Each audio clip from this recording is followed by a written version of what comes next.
ہے ایران کا غزہ کے متعلق نظریہ، تو یہ آپ خود سن لیں گے یہ عربی میں کیا کہہ رہے ہیں. عندك انت انه القدس هذا عبارة عن مزبلة، كان زبالة، كومة مع الازبال مكنوسة، وماكو مسجد اصبحت يرمى فيها القمامة. هذا الموجود الان هذا مسجد عمر، بناء عمر. شنو قيمة القدس عندي؟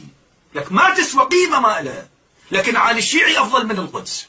ان عالي الشيعي انا اروح اموت لي شيعي على مود القدس؟ هو شنو هو القدس؟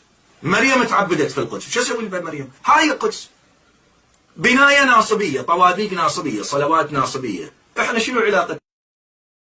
تو جیسا کہ آپ نے سنا کہ یہ کیا کہہ رہے ہیں، یہ بکواس کر رہا ہے کہ مسجد اقصی جو ہے قدس بیت المقدس، اس کا ہم سے کوئی تعلق نہیں ہے، ہم اس کی حفاظت نہیں کریں گے، یہ تو عمر کی مسجد ہے، عمر نے اسے بنایا ہے، ہم اس کی حفاظت کیوں کریں.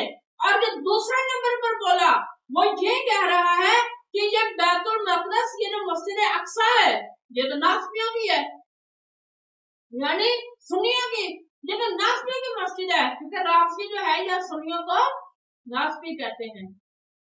مسجد یہ ناسبیوں کی بنائی ناسبیوں نے، اور نماز اس میں ناسبیوں والی ہوتی ہے، تو ہم اس کی حفاظت کیوں کریں. تو میں پوچھنا چاہتا ہوں کہ کیا یہ پھر اسلام کی جنگ ہے جو خود کہہ رہے ہیں کہ ہمارا بیت المقدس کے ساتھ کوئی تعلق نہیں ہے. پھر ایران کے اندر اپنے بچوں کے، ابھی وہ چھوٹے ہیں، بچپنے میں ہیں، تو ان کے سینے میں ابو بکر، عمر اور حضرت عثمان رضی اللہ تعالی عنہم تینوں کی نفرت ڈالی جا رہی ہے. کہہ رہے ہیں جناب یہ حضرت ابو بکر، حضرت عمر، حضرت عثمان ہے، یہ سیدھا نام لے کر کہہ رہے ہیں قاتلین حضرت فاطمہ رضی اللہ تعالی عنہا ہے. بابا من قتل فاطمة الزهراء عليه السلام؟ اللي قتل فاطمة الزهراء عليه السلام عمر وأبو بكر وعثمان، هم اللي عصروا فاطمة الزهراء عليه السلام وقتلوها. ومن الواجب اخواني علينا ان نعلم اولادنا من قتل فاطمة الزهراء عمر وابو بكر وعثمان، لا نقول فلان وفلان، نكذب على الله وعلى اولادنا وعلى انفسنا وعلى آل البيت ونقول فلان وفلان، لا، يجب علينا نقول ونعلم اولادنا من قتل فاطمة الزهراء عليه السلام عمر وابو بكر وعثمان. وهذا التاريخ ينقل، هذا تاريخنا وهذا إرثنا هكذا يقول. على كل نسأل من الله بحق محمد وآل محمد تكون فاطمة الزهراء شفيعة لنا في الدنيا وفي الآخرة. والله ليسوا إخواننا، بل هم إخوان الشيطان،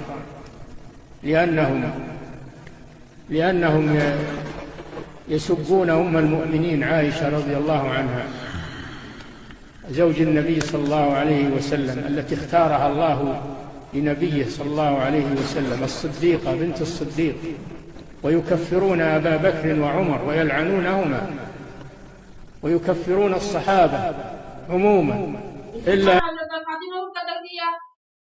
تو جو گستاخ صحابہ ہو، جو اس قدر درندہ صرف انسان ہو، کیا وہ اسلام کی جنگ لڑے گا؟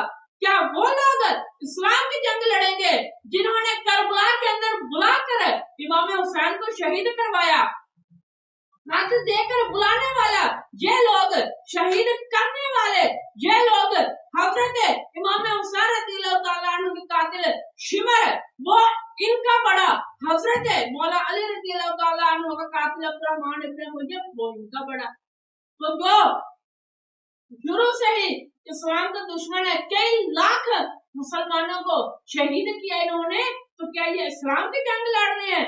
ایسا نہیں ہو سکتا کہ کوئی بندہ چار پٹاخے ان کے دیکھ کر ملاوے والا عقیدے کو بدلنا شروع کر دے. ہم دونوں ہاتھوں میں سلام پیش کرتے ہیں قبلہ امام جلالی کو، جو انہوں نے ہمیں اتنا مضبوط نظریہ دیا، اتنا مضبوط عقیدہ دیا کہ دو چار پٹاخوں کو دیکھ کر بھیلنے والا نہیں ہے. پھر آگے چلیے. ایران کو اسلام کا خیرخواہ کہا جا رہا ہے، تو آپ پتہ کر لیں کہ ایران کے اندر یہودی الیکشن لڑ سکتا ہے، سنی الیکشن نہیں لڑ سکتا، مسلمان وہاں پر الیکشن نہیں لڑ سکتا، یہودیوں کے الیکشن لڑنے کی اجازت ہے۔ تو اگر یہ مسلمانوں کا خیرخواہ ہے تو یہودیوں کو حکمران بننے کی اجازت کیوں ہے؟ اینها اینقدر پررو هستن، در افغانستان باشون همکاری شد، در عراق باشون همکاری شد، در هسته‌ای هر تحمیلی کردن پذیرفته شد. بعد آقای بوش اومد با پررویی گفت ایران محور شرارت است. بعد از اون همکاری ها اور پھر جیسا کہ آپ لوگوں نے سنا کہ یہ بندے تو وہ ہیں کہ جو جناب والا افغانستان کے اندر، عراق کے اندر ہے، انہوں نے خود کہا ہے کہ ہم نے امریکہ کا ساتھ دیا، ہم نے ان کی ہر طرح کی مدد کی کہ وہ افغانستان کے اوپر اپنا ظلم، اپنا جبر جاری رکھیں اور عراق کے اوپر بھی اپنا ظلم جاری رکھیں۔ لیکن امریکہ کے بارے میں وہ پھر کہتے ہیں کہ جناب یہ ہے ہی بڑا مغرور ملک۔ تو یہ ایران کبھی بھی، یہ میری بات لکھ لیں، تاریخ پڑھ کر دیکھ لیں، شیعہ نے کبھی بھی اسلام کے ساتھ کوئی بھلائی نہیں کی۔ یہ تو سور نے کتے پر حملہ کیا، کتے نے اپنا دفاع کیا، بس یہ جنگ ہے، اس کو ہر چیز میں اسلام کی جنگ نہیں کہا جا سکتا۔ دعا اللہ تبارک و تعالی ہمیں ایسے فتنوں سے بچنے کی توفیق عطا فرمائے اور اس طرح کے فتنوں کا ہمیں مقابلہ کرنے کی توفیق عطا فرمائے۔ وما علینا الا البلاغ المبین۔